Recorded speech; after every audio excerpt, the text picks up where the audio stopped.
Sungguh mengejutkan, iblis ini tiba-tiba datang dan melarang jenazah Nabi Muhammad untuk dimandikan. Dikisahkan, setelah wafatnya Nabi Muhammad SAW, muncullah sebuah kejadian gaib. Waktu itu, sahabat Ali meletakkan jenazah Rasulullah di atas dipan untuk memandikannya. Tiba-tiba, muncullah suara gaib yang terdengar dari sudut rumah dengan suara yang sangat keras. "Janganlah kalian memandikan Muhammad, sebab dia suci dan mensucikan." Sahabat Ali lantas sedikit terpengaruh dengan suara itu. Sahabat Ali lalu bertanya, "Hei, siapakah kamu? Sesungguhnya Nabi telah menyuruh kami melakukan hal itu, yaitu memandikan jenazahnya." Kemudian, tiba-tiba muncullah dan terdengar suara lainnya. "Wahai Ali, mandikanlah ia, Rasulullah. Karena, sesungguhnya seruan suara yang pertama adalah iblis yang dengki kepada Nabi Muhammad, dan bermaksud agar Nabi Muhammad masuk ke dalam kuburnya dalam kondisi tidak dimandikan." Sahabat Ali lantas berkata, "Semoga Allah membalas kebaikan kepadamu sebab engkau telah memberitahuku bahwa itu adalah iblis. Siapakah sebenarnya Anda?" Seruan kedua menjawab, "Aku adalah Nabi Khidir. Aku menghadiri jenazah Nabi Muhammad SAW. Nabi Khidir alaihi salam merupakan salah satu Nabi Allah yang dipanjangkan umurnya hingga saat ini, beliau masih hidup sampai sekarang. Namun, yang dapat mengetahui keberadaan Nabi Khidir sekarang hanyalah Allah Subhanahu wa Ta'ala." Ternyata, Nabi Khidir alaihi salam waktu itu ikut bertaksiah atas wafatnya Rasulullah SAW. Di waktu itu pula, iblis datang untuk membujuk sahabat Ali agar tidak usah memandikan jenazah Rasulullah. Namun, atas petunjuk Nabi Khidir, akhirnya sahabat Ali mantap untuk memandikan Rasulullah SAW. Sahabat Ali lantas memandikan Rasul, sedangkan Al-Fadl ibnu Abbas dan Usama ibnu Zaid mengguyurkan air. Sementara, malaikat Jibril membawakan obat pengawet dari surga. Setelah dimandikan, kemudian jenazah Rasulullah SAW dikafani. Setelah jenazah Rasulullah telah dimandikan, dikafani, dan disolati, barulah jenazah Rasulullah disemayamkan ke liang kubur. Jenazah Rasulullah dimakamkan di kamar Siti Aisyah radhiyallahu anha pada malam Selasa, dan ada pula yang mengatakan pada malam Rabu tengah malam. Siti Aisyah lantas berdiri di atas kubur Nabi dan berkata, "Wahai orang yang tidak pernah memakai sutera dan tidak pernah tidur di atas kasur yang empuk.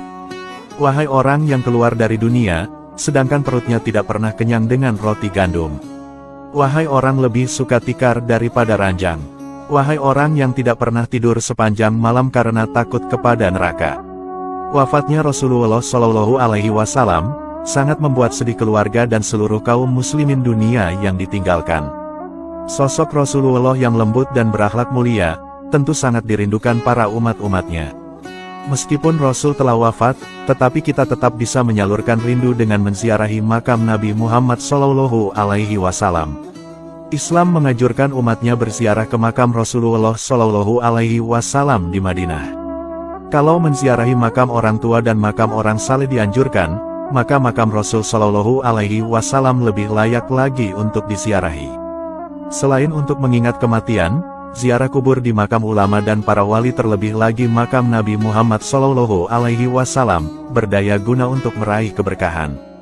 Rasulullah SAW sendiri menganjurkan umatnya untuk menziarahi makamnya di banyak hadis.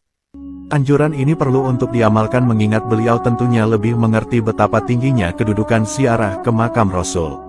Syekh Said Bakri bin Said Syato Dimyati dalam kitab Ianatut Tolibin berkata, sebagian ulama mengatakan bahwa orang yang menziarahi makam Rasulullah SAW berhak menerima 10 kehormatan dari Allah Subhanahu wa Ta'ala. Pertama, akan diberikan derajat tertinggi di sisi Allah. Kedua, akan disampaikan pada cita-cita tertinggi.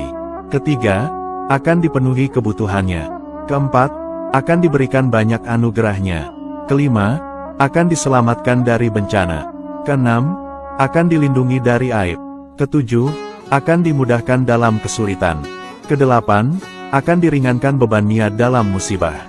Kesembilan, dapat merasakan apa yang akan terjadi. Kesepuluh, akan mendapat limpahan rahmat Allah Subhanahu wa Ta'ala. Orang yang mampu menempuh perjalanan ke Madinah selayaknya tidak melewatkan kesempatan untuk menziarahi makam Rasulullah SAW. Sayang sekali kalau melewatkan kesempatan emas tersebut mengingat banyak sekali keutamaan yang Allah sediakan untuk mereka yang menziarahi makam Rasul.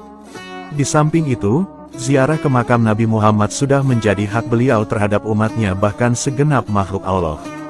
Syafaat Nabi Muhammad tentu akan selalu dinantikan para umat-umatnya baik di dunia maupun di akhirat. Semoga kita semua bisa senantiasa dapat meneladani akhlak mulia Nabi Muhammad SAW. Semoga kita semua bisa berziarah ke makam Nabi di Madinah, dan semoga kita semua bisa melaksanakan ibadah haji dan umroh ke tanah suci. Amin.